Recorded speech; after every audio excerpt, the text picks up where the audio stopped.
Well, this meditation's taught all over the world. It's a grassroots type uh, group of people who pass on the teachings of a lady called Sri Mataji Nirmala Devi. And as she said, if you need, it's a process of spiritual development or development of the self through thoughtless awareness, where you gain mental silence. And so when we say free, it's never charged for. We many people run these programs all over the world, throughout Australia. All over the world? All over the world. Who runs these? People like ourselves, Paul and myself. Talk about peace. Well, for me, that was what drove me to look for a practice, actually, and it was the fact that I didn't have peace. So, and when I talk about that, I mean just a silence inside, or a stillness inside. And I guess I'd got to the stage where I'd looked at all the external things, as you do, my qualifications, my business, home and husband and this type of thing. But it actually lacked satisfaction for me. And in fact, I actually felt damaged by a lot of the things I'd gone for. And so I just needed to find a space in myself that was still. And so after looking at many practices, actually, I went to a program where Sri Mataji was actually running that program, or introducing this practice in New Zealand at the time. That was 22 years ago. And even though I guess I didn't feel a lot initially, I certainly felt a lot better, and a lot of what she said made sense.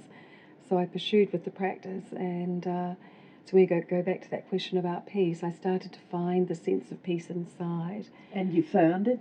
Yes, I have. I can go to it when I need to.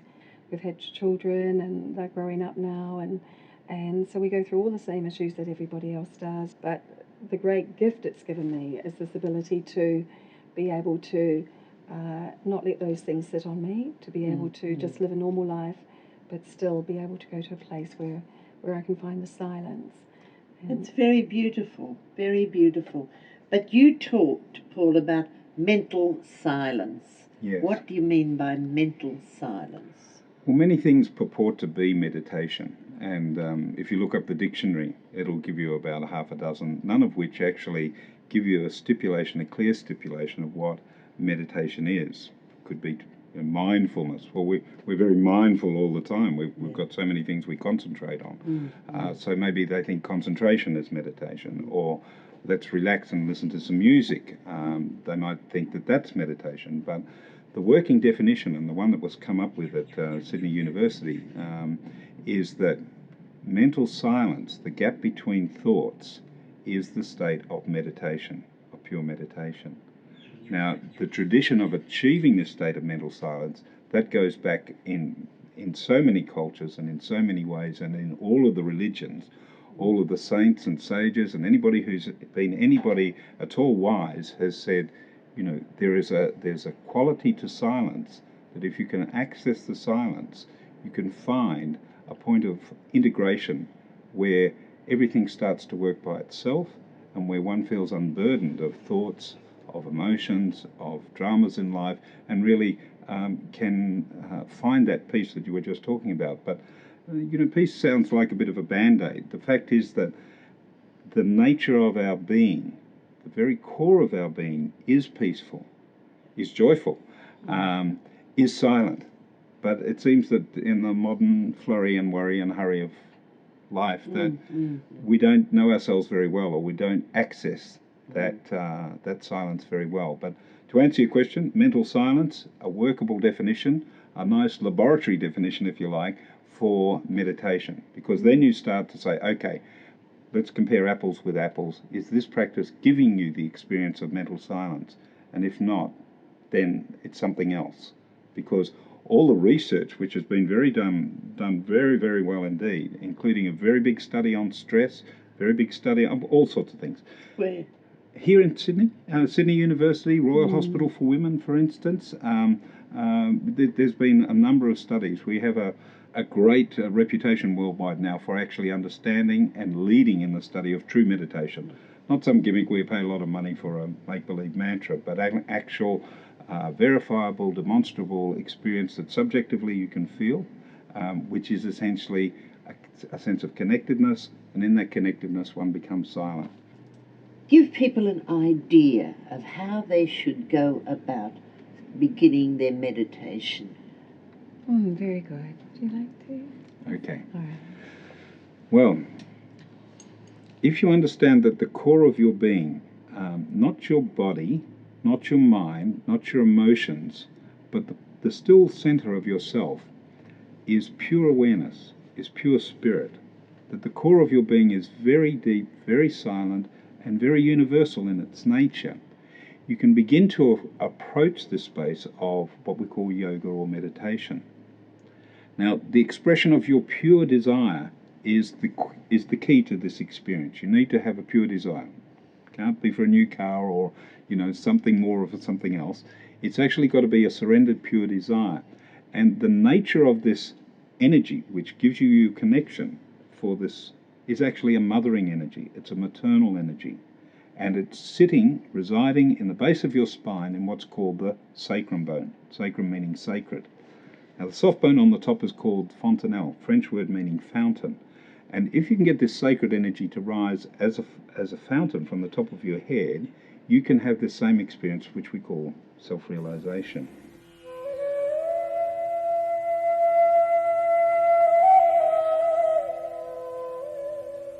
Meditation is the state of mental silence and thoughtless awareness. Yoga means union or connection with yourself, your spirit. Spirit is the core of our being and can be accessed by Kundalini Yoga. Your spirit is the reflection of the divine and is very sacred, precious and pure. Your Kundalini resides in your sacrum bone at the base of the spine. She's your divine mothering power, and she's coiled there, ready to rise when auspiciously requested. She then rises and flows out the top of your head and spontaneously can take your attention into deep connected yoga meditation and flow and give you that abiding silence without effort. This flow state you can confirm by feeling the vibrational flow coming from the top of your head. And this is the unique discovery of Sri Mataji Nirmala Devi, who gave us the following affirmations. Sitting straight up, place your right hand on your left hip, and the left hand palm upwards stays on your lap. Here we say, Mother, please give me the true knowledge about myself.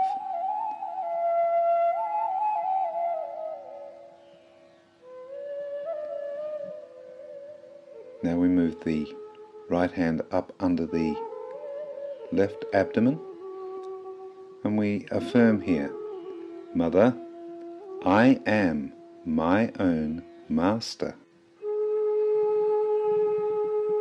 Now we move our right hand up to our heart and here we affirm the great truth of our existence. Mother, I am the Spirit.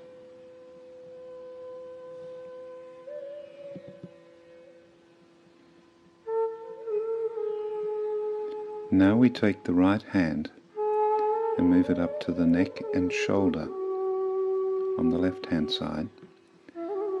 And here we affirm, Mother, I am not guilty. Now right hand to the forehead. We say, Mother, I forgive. I forgive everyone, including myself.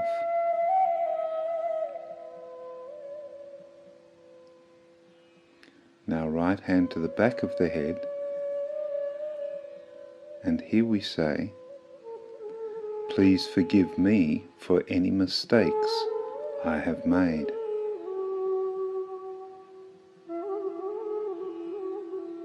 Now, the middle of the palm of the hand going flat on the top of the head, Pressing down slightly on this fontanelle bone area, we say, Mother, please give me my self-realization, my yoga or union.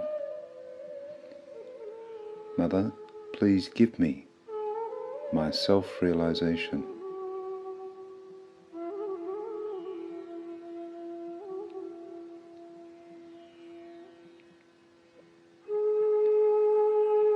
Now we lift the right hand a little above the top of the head, feeling for the flow coming from the top of the head, and we express our pure desire and we say, Mother, please deepen my self-realization. Now with both hands palm upwards back on the lap, we allow our attention to dissolve into that flow at the top of our head, in silence, in meditation.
So the essence of it is to affirm, I am the Spirit, and to ask your divine mothering power, which is within you, for please give me this experience of self-realization or connection. If you can do that in sincerity, then what you'll find is that your energy rises, it starts to flow from the top of your head. You feel it as a cool breeze sensation. It's on your hands and it's coming from the top of your head. And that's your natural meditative state and your natural state of yoga connection, if you like. That's very interesting indeed.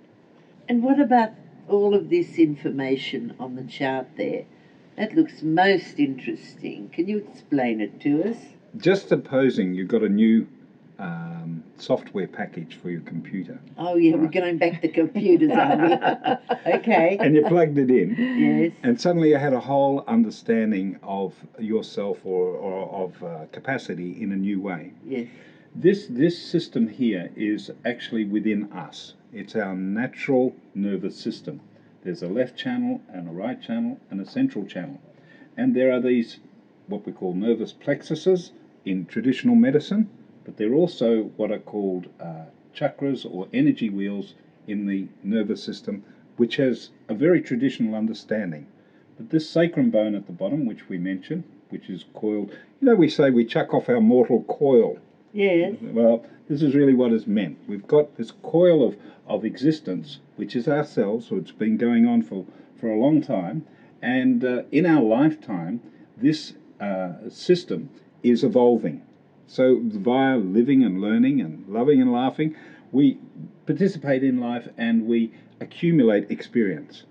The experience that we accumulate is reflected here, and so when we say, why is a Rudyard Kipling a realized soul, it's because he's able to operate from this high level of integration. Would you read out the name from number one? Number one is? Well, the quality of your base chakra is innocence and wisdom. It reflects like a child will know and say things spontaneously. Yeah. The second one is to do with our creativity. which is how do I think of a new idea? How do I play my game or react to life and so on? Okay. It's all part of it. 3. 3 is our satisfaction, our peacefulness. So if we say, please make me a peaceful and satisfied person, we feel relaxed in this area. The heart, of course, we know. If we get a fright, we go onto our centre heart. It's the security, and it's also the place of love and compassion. And it's said that your spirit, the core of your being, is watching through the auras of your heart. Then at the throat, there is the expression. This is where we had the little tickle earlier today. Yes. This is the point of communication and collectivity. It's the level of where, for instance, all your TV and everything is radio waves and so on. At the level of the forehead, this is the narrow gate that Christ talked about, where forgiveness is the key, and to be humble before the divine. And then finally, this point of fontanelle or flow is the point of integration.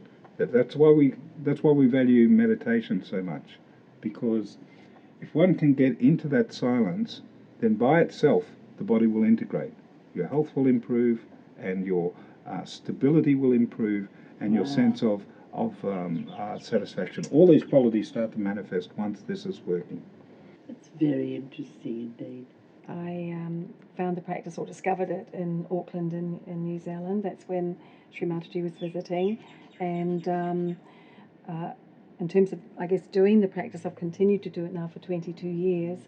And it's never failed me in this ability to actually take me into silence. So, but there's a practice that we suggest people actually go to and learn about it, because it's something that we put aside for a long time often. Not a lot of us have developed that ability, and I certainly hadn't at the beginning. So in terms of practicing it and setting time aside, you need to give yourself that space. But it's very good to go to a course, and people can go to www.freemeditation.com.au and find out where there's a course running in their area. I think more and more people are wanting to learn to sit and think and be and sit and not think. Exactly. Well, we're so externalized, and actually the greater connection you have with yourself, the greater your connection with others, because you're truly in yourself. You're not putting out a projected ego, or you're not lacking in self-esteem, so you have to pretend something, or you're not going for the next thing just because it's there. You know, if you need something, you'll get it. I've found over the years the practice has developed a much stronger sense of myself, and been happy with myself, not trying to be. We all want to be different. happy with ourselves. Yeah. So you people out there, be happy. Yes. Keep smiling. Thank you so much. Thank you, time. Joy. It was really lovely to see you again. You too Colleen, very much. well, Thanks, thank you. Thanks, Thank you. Joy.